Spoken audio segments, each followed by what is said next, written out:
هو احنا ليه بنحب الأشرار؟ وازاي بنتعاطف مع واحد قاتل زي الجوكر، أو بنشجع تاجر سموم زي والتر وايت، أو حتى بننبهر بذكاء هانيبال ليكتر وهو بياكل الضحايا بتوعه؟ المفروض إننا ناس طيبة وبنكره الشر، بس الحقيقة إننا بنبقى جوه السينما بنسقف للشيطان نفسه. طب هنا في سؤال، هل إحنا أشرار من جوه ومستنيين بس فرصة، ولا في سر في تركيبتنا النفسية بيخلينا نعشق الشخصيات اللي بتكسر كل القوانين؟ النهاردة هنحاول نعرف ليه الشرير دايما بيخطف الكاميرا، وليه بنحب الأشرار أكتر من الأبطال. جهز قهوتك وخليك مستعد، عشان الكلام اللي هقولهولك دلوقتي ممكن يخليك تخاف من نفسك.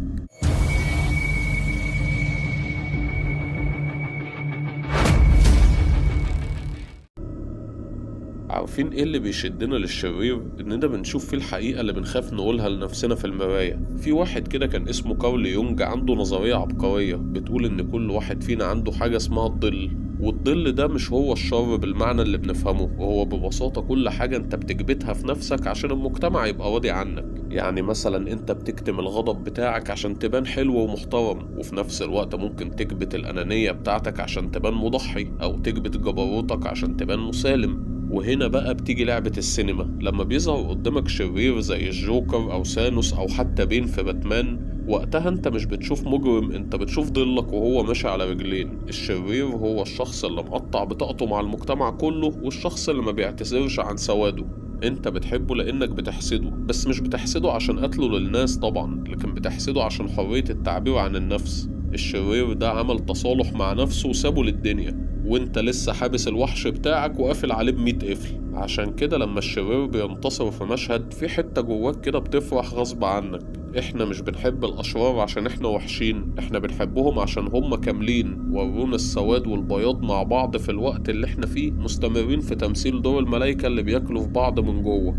زمان كان الشرير في السينما زي بعبع الحواديت، يطلع من نص الفيلم يضحك له ضحكة شريرة ويلبس اسود ويحاول يسيطر على العالم، او يخطف البطلة من غير ما تفهم هو عايز ايه بالظبط اصلا. هو شرير عشان المخرج عايز كده. لكن مع الوقت السينما كبرت وعقلت، وبدأنا نشوف اشرار بجد. يعني ابتدينا نشوف ناس عندهم فعلا حكاية ووجع بيحركهم. يعني تخيل مثلا واحد زي والتر وايت، وده كان مدرس كيمياء غلبان بيتشتم من الطلبة بتوعه، وبيمسح جزم الناس في مغسلة عربيات عشان يكمل يومه. لما عرف ان هو هيموت بالسرطان، ملقاش النظام اللي خدمه طول عمره وبيساعده. هنا وايت مقررش يبقى مجرم عشان هو بيحب الدم، هو قرر يتمرد على ضعفه وفكرة ان هو نكر اساسا. بدأ ان هو يصنع سموم ومخدرات عشان يضمن ان عياله ما يعوزوش حاجة من حد بعد ما يموت. وفي السكة دي اكتشف ان الشر هو المكان الوحيد اللي حس فيه بكيانه وقوته، فبقى وحش كاسر عشان بس يثبت لنفسه ان هو لسه عايش وموجود.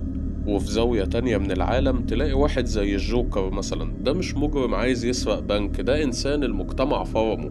واحد كان نفسه يضحك الناس، بس الدنيا بتديله قفا على كل محاولة. شاف ناس بتموت من الجوع، وناس تانية بتصرف ملايين على حفلات تافهة.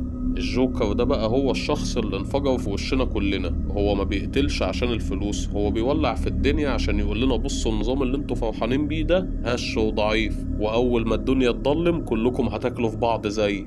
اما ثانوس فده حكايته حكاية تانية خالص. ده شرير بقلبه مصلح، هو شاف كوكبه بيموت قدام عينه لان الموارد بتاعته ما بقتش مكفية الناس، والكل بقوا يقتلوا بعض عشان لقمة العيش. وقتها هو قرر ان هو هيصلح العالم كله. بدأ ان هو يلف على الكون ويمسح نص البشرية بضربة صباع عشان النص التاني يلاقي ياكل ويشرب ويعيش في سلام. ولكن عارفين ثانوس ده ما كانش بيكره حد، ده حتى وهو بيقتل الافنجرز كان بيحترمهم جدا، بس هو مؤمن ان الجراحة القاسية دي هي الحل الوحيد عشان الكون ما يفناش بينا. السينما نقلتنا من مرحلة الوحش اللي بنخاف منه لمرحلة الوحش اللي بنشوف نفسنا فيه. بقيت وانت بتتفرج بتسأل نفسك، لو انا مكانه والدنيا دست عليا زيه، او شفت العالم بينتهي قدامي، هل كنت هعمل زيه؟ وده اللي بيخلي أشرار النهاردة يعيشوا معانا، لأنهم مش مجرد خيال، دول أجزاء مظلمة من الواقع اللي احنا بنعيشه. وهنا بقى يجي السؤال الصح، احنا ليه بنقع في حب الناس دي؟ بص يا سيدي، انت قاعد بتتفرج على توماس شيلبي، الراجل بياخد نفس من السيجارة ببرود والدنيا بتولع حوالين منه، ولا بيتهزله جفن، وذكائه سابق الكل ب10 خطوات، وكلامه قليل بس موزون بذهب. انت هنا بتقول لنفسك يا ريتني كنت بالثبات ده. طب ليه بقى بنحس بكده؟ في الحقيقة الشخص اللي ما بيكونش عنده مشاعر ده بيبقى إنسان خطر، بس عقلك بيترجم البرود ده على إنه قوة وسيطرة. إحنا في حياتنا بنقلق من المدير أو من إيجار البيت ومن كلام الناس، فلما بنشوف حد زي شيلبي أو هانيبال مش فارق معاهم حد بننبهر بيهم. إحنا مش بنحب قسوتهم، إحنا بنحسدهم إنهم ما بيخافوش. لما مثلا بنشوف هانيبال ليكتر وهو بيرسم خطة عبقرية عشان يهرب أو يتلاعب بحد، إحنا بننبهر بالذكاء الخارق اللي عنده ده، لأن الإنسان بطبعه بيقدس الذكاء كأداة للبقاء.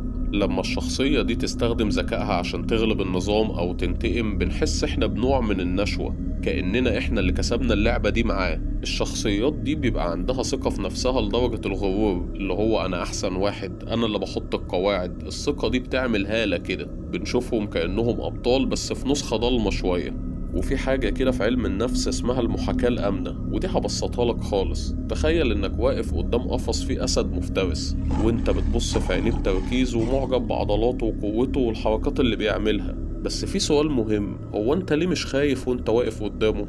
هتقولي بمنتهى البساطة في قضبان حديد يا عم. هنا بقى انت مش معجب بالأسد لذاته، انت معجب بهيبة الخطر وانت ضامن انك مش هتتاكل. وده بالظبط اللي بيحصل لما بنفتح مثلا نتفليكس وندور على فيلم لتيد باندي او الجوكر. الشرير ده هو نسختنا اللي احنا خايفين منها. الحقيقة اللي بنخاف نعترف بيها ان الأشرار دول بيمثلوا الحرية المطلقة من غير بقى ولا قيود ولا أخلاق.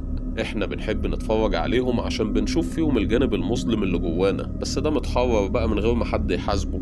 لما بتكون قاعد قدام الفيلم او المسلسل، عقلك بيدي لجسمك اشارة استعد ده في خطر، فيبدأ عقلك يفرز الادرينالين ويخليك منتبه ومتحمس. لكن في نفس الوقت عينك بتبص على كوباية الشاي اللي في ايدك فتقول لجسمك اهدى، ده شوية تمثيل. المتعة بقى بتيجي من الفجوة دي، انك عايش الرعب بقلبك وعايش الامان بجسمك. احنا بنحب الاشرار طالما هم مجرد حبر على ورق او نور على الشاشة، لاننا بنقدر نقفل الفيلم في اي لحظة وننام في سلام. لكن لو الجوكر قابلته في زقاق ضلمة، مش هتقول يا عيني على فلسفة الفوضى، انت هتحس بغريزة البقاء البدائية اللي بتخليك تنسى كل الفلسفة دي وتقول الجري نص الجدعنة.